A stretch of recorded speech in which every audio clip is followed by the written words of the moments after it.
guaranteed. But does that fact mean that it's rational to doubt scientific conclusions? Of course not. That would be ludicrous. To see why, let's say I drop a heavy object and observe that it falls to the earth. I then derive the conclusion that when dropped, all heavy objects fall. Could I doubt this conclusion and be rational? Suppose I broaden my evidence base to include all the dropped falling heavy objects I have ever seen. Suppose I also restrict my conclusion to a particular instance, that the anvil over my head will fall when dropped. Now, is my conclusion guaranteed? Of course not. I haven't seen the future. It's possible that in the next moment, all the laws of physics will change and the anvil will just float. But I'd be crazy to drop an anvil over my head expecting it to float. Although my conclusion is not guaranteed, it might as well be. The same holds for believing that the world is round and that the world orbits the sun and that diseases are caused by viruses and bacteria. Despite the fact that inductive arguments cannot technically prove anything with 100% certainty, they can still establish the truth of their conclusion beyond a reasonable doubt. Most of the conclusions we accept are derived in this way. So to doubt a scientific conclusion simply because it hasn't been 100% proven fundamentally misunderstands the very nature of scientific reasoning. But this example actually reveals more. Notice that at the beginning, we were arguing from a particular to a universal, from a single instance of a dropped heavy object to a conclusion about all dropped heavy objects. But then we moved to reasoning from the universal to the particular, from all dropped heavy objects I had seen to a particular dropped heavy object, the anvil that was over my head. Yet both arguments were inductive. So, contrary to Aristotle's suggestion, inductive reasoning does not always move from the particular to the universal. In addition, both arguments employed an assumption shared by all inductive arguments, that the future will resemble the past. In the past, heavy objects fell, so in the future, heavy objects will fall. Even when an inductive argument's conclusion is not about the future, it still assumes that the future will resemble the past in some way. To see why, let's look at three different kinds of induction: enumerative induction, argument by analogy, and abduction, or inference to the best explanation. Enumerative induction is the kind of inductive argument that you give when you perform an opinion poll.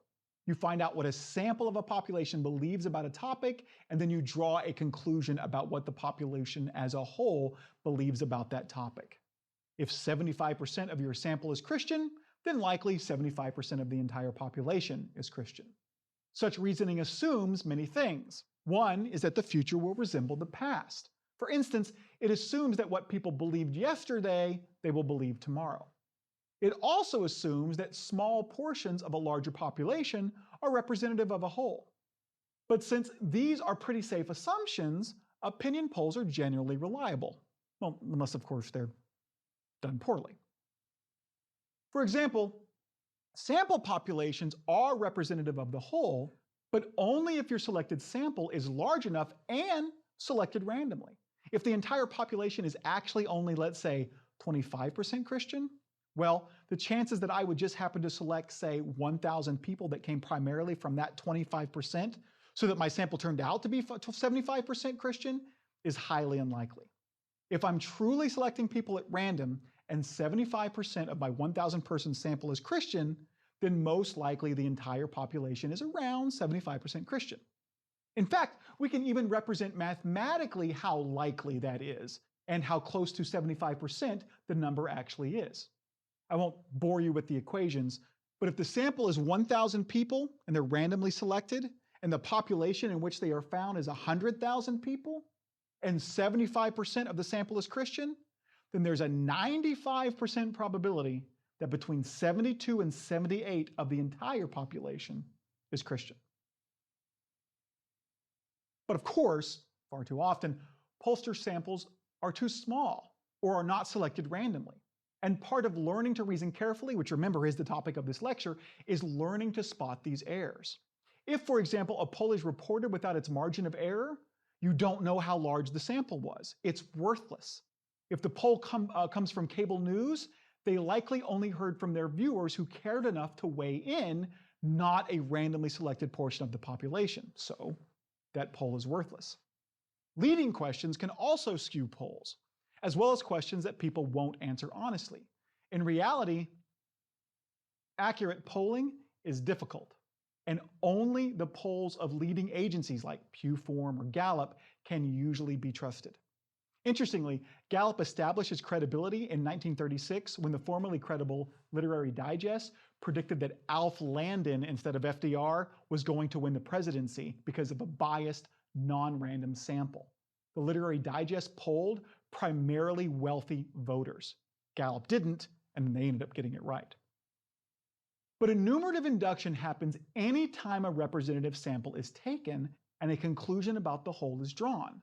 Like when doctors assume that blood samples are representative of your entire bloodstream, or meteorologists assume that their rain gauge represents the rainfall at large. Again, the conclusion's not guaranteed. Maybe your doctor just happened to draw some blood that didn't have whatever virus you have, but it's unlikely. Another type of inductive argument is an argument from analogy. This is where you take two or more objects, note the similarities that they have, and then conclude that they must also have an additional similarity.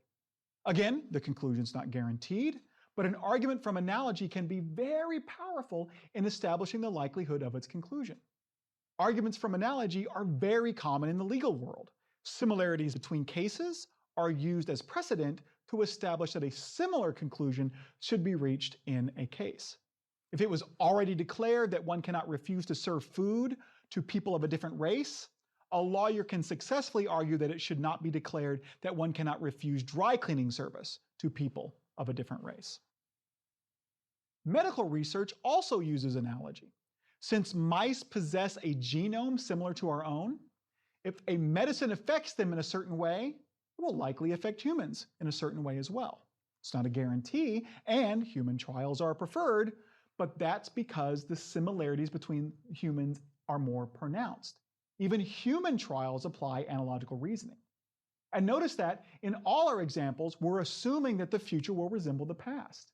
If a medication has affected humans in a certain way in the past, well, then it will in the future. At some level, when it comes to induction, that assumption is always at play.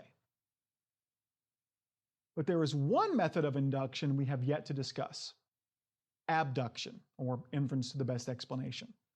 It is crucial to scientific reasoning, and in fact, abduction is so important that we're going to dedicate our entire next lecture to it. We've already answered to a great degree the question of this lecture: how do we reason carefully?